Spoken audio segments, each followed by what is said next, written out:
Bonjour et bienvenue dans ce module 6. Alors voilà, en traduction, la théorie c'est une chose, mais la pratique c'est ce qui compte vraiment.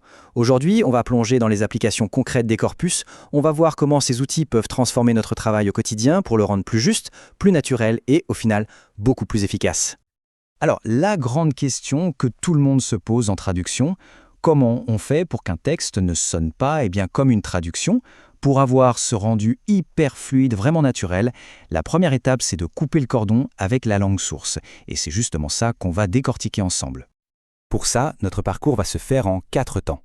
D'abord, on va voir comment booster la qualité et la fluidité. Ensuite, on s'attaque au nerf de la guerre, la terminologie et la phraséologie.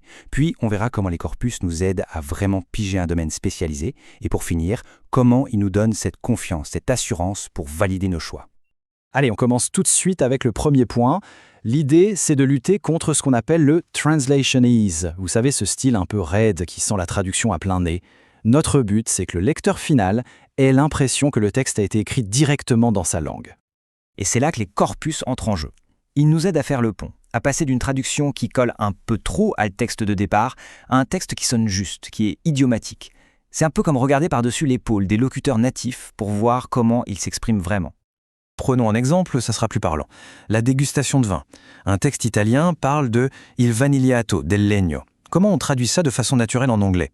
Hop, une recherche dans un corpus spécialisé, et on ne trouve pas une, mais plein d'options possibles. Vanilla notes, nuances, hints. Et en plus, le corpus nous confirme que le legno, le bois, ici c'est bien de l'oak, du chêne, dont il est question.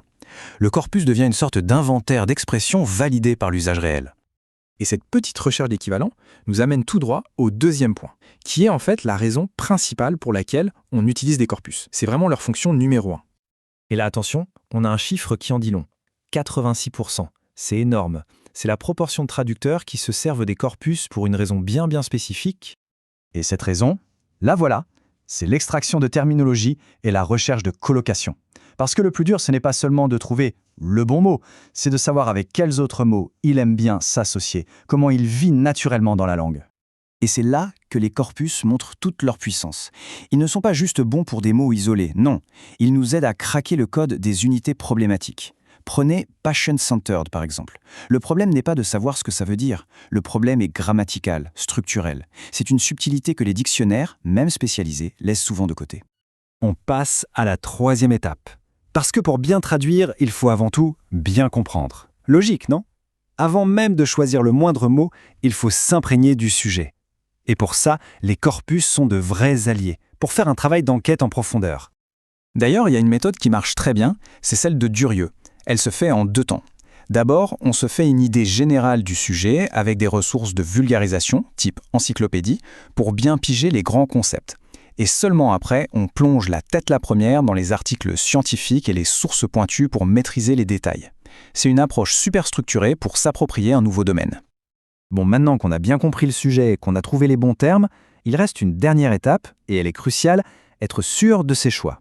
C'est là que les corpus deviennent notre filet de sécurité, si vous voulez. Un outil qui nous permet de valider nos décisions et de gagner en confiance.